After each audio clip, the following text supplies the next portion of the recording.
भगवान शिव को तीनों लोकों का स्वामी माना जाता है। वहीं माँ पार्वती आदि शक्ति का एक रूप है, जिन्हें सती का पुनर्जन्म भी माना जाता है। आज हम जानेंगे भगवान शिव और माँ पार्वती की अमर प्रेम कथा के बारे में। कौन है माँ पार्वती, कब और कैसे हुआ शिव के साथ उनका विवाह। सती और भगवान शिव का मिलन। शिव और माँ पार्वती की प्रेम कथा की शुरुआत होती है सती से, जो भगवान शिव की पहली पत्नी थी। कहा जाता है कि माँ सती राजा दक्ष प्रजापति की पुत्री थी। राजा दक्ष माना जाता है ब्रह्मा जी के बेटे थे। भगवान शिव के वैरागी, भस्मधारी और समाधिस्थ होने के कारण राजा दक्ष उन्हें बिल्कुल भी पसंद नहीं करते थे। राजा दक्ष की पुत्री सती भगवान शिव की परम भक्त थी। उन्होंने कठोर तपस्या कर भगवान शिव को पति के रूप में प्राप्त किया, लेकिन विवाह के बाद भी दक्ष का भगवान शिव के प्रति द्वेष बना रहा। सती का आत्मदाह। कहा जाता है कि एक बार राजा दक्ष ने विशाल यज्ञ का आयोजन किया, जिसमें सभी देवताओं को निमंत्रण भेजा गया, लेकिन जिसमें जानबूझकर शिव को आमंत्रित नहीं किया। सती अपने पिता के यज्ञ में लेकर जाने को उत्सुक थी। शिव ने उन्हें समझाया कि बिना बुलावे के जाना उचित नहीं, लेकिन सती अपने पिता के सम्मान में चली गई। वहां जाकर उन्होंने देखा शिव के प्रति अनादर और उपेक्षा का वातावरण है। दक्ष ने शिव का सभी के सामने अपमान करना शुरू कर दिया।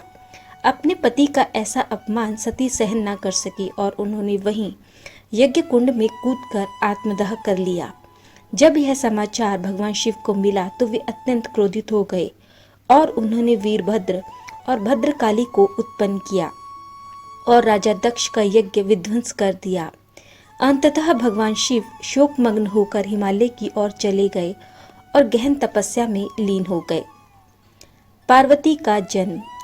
सती का जन्म आगे चलकर पार्वती के रूप में हुआ। पार्वती हिमवान अर्थात हिमालय की पुत्री थी। उनकी माता मेनका थी। पार्वती जन्म से ही शिव के प्रति समर्पित थी। उनका पार्वती का यह रूप और जन्म भगवान शिव से पुनर्जन्म में लेकर पुनर्मिलन के लिए ही हुआ था। पार्वती की कठोर तपस्या। पार्वती बचपन से ही भगवान शिव की पूजा और आराधना किया करती थी। उनके हृदय में ये एक दृढ़ संकल्प था कि वे भगवान शिव को ही अपना पति बनाएंगी।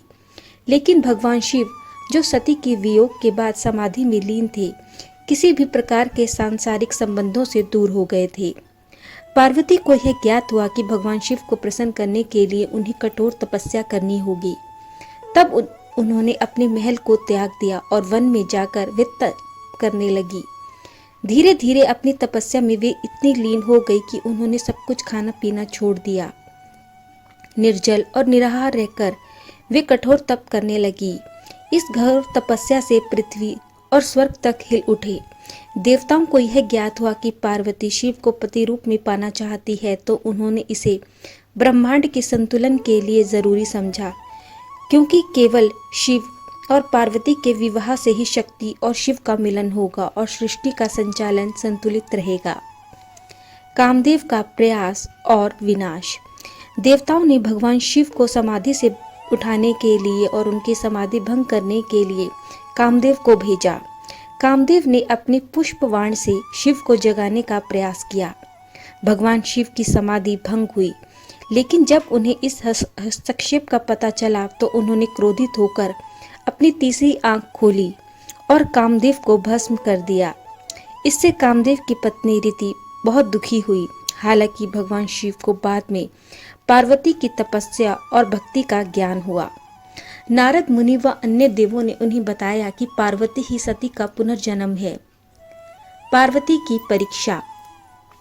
भगवान शिव ने पार्वती की तपस्या और भक्ति कितनी सच्ची है, ये जानने के लिए परीक्षा लेने का निर्णय किया। भगवान शिव ने एक वृद्ध ब्राह्मण का रूप धरा और वे मां पार्वती के पास जा पहुंचे। उन्होंने पार्वती से पूछा कि तुम किसके लिए यह कठिन तप कर रही हो।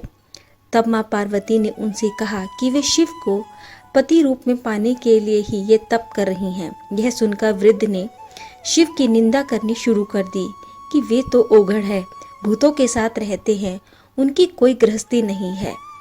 ये सभी बातें माँ पार्वती ने बहुत धैर्य पूर्वक सुनी और उत्तर देते हुए कहा कि आप चाहे कुछ भी कहें, मेरे लिए तो मेरे शिव ही सर्वश्रेष्ठ हैं। वे चाहे किसी भी रूप में रहें, फिर भी मैं उन्हें ही चाहती हूँ। पार्वती का ये उत्तर सुन भगवान शिव अपने वास्तविक रूप में प्रकट हुए और उन्होंने पार्वती को स्वीकार कर लिया। शिव पार्वती विवाह। शिव पार्वती विवाह के समय अनोखी बारात लेकर भगवान शिव पहुंचे, जिसमें भूत, प्रेत, योगी, ऋषि, पशु पक्षी सभी शामिल थे। बारात को देखकर सभी चकित रह गए। हालांकि पार्वती की मां ने जब बारात को देखा तो वे घबरा उठी। उन्हें लगा कि उनकी सुंदर कन्या का विवाह किसी भयंकर योगी से हो रहा है। लेकिन भगवान विष्णु और ब्रह्मा ने उन्हें शिव की शक्ति और उनका महत्व बताया। अंततः परंपरागत विधि से शिव और मां पार्वती का विवाह हुआ। यह विवाह केवल दो आत्माओं का मिलन नहीं था, बल्कि ब्रह्मांड में शिव और शक्ति के सहयोग का प्रतीक था। विवाह के बाद शिव और मां पार्वती कैलाश पर्वत पर रहने लगे। वे एक आदर्श युगल बने, जहां शिव ज्ञान, वैराग्य और शांति के प्रतीक थे, वहीं मां पार्वती प्रेम, करुणा और शक्ति का प्रतीक बनी। दोनों के जीवन में संतुलन था। पार्वती ने शिव को संसार से जोड़ने का कार्य किया, जबकि शिव ने पार्वती को आत्मज्ञान से जोड़ा। मां पार्वती ने समय समय पर अनेक रूपों में अवतार लिया, जैसे मां दुर्गा महिषासुर मंदारिणी के रूप में, मां काली रौद्र रूप में, मां अन्नपूर्णा अन्न की देवी के रूप में, ललिता त्रिपुर सुंदरी अर्थात सौंदर्य और शक्ति के अद्वितीय रूप में। शिव और पार्वती की कथा एक ऐसी प्रेरणा है जो भक्ति, प्रेम, धैर्य और आत्मबल को महत्व को समझाती है।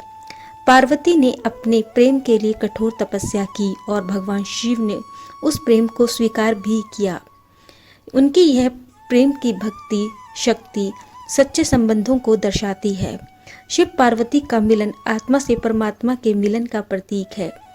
पार्वती ने शिव को कई बार प्रोत्साहित किया कि वे सृष्टि के हित के लिए सृजन और पालन में भी भाग लें। शिव ने उन्हें अर्धनारीश्वर रूप में स्वीकार किया, जिसमें आधा शरीर शिव का और आधा शरीर पार्वती का था, जो यह दर्शाता है कि सृष्टि स्त्री और पुरुष के बीच संतुलन से ही चलती है। धन्यवाद।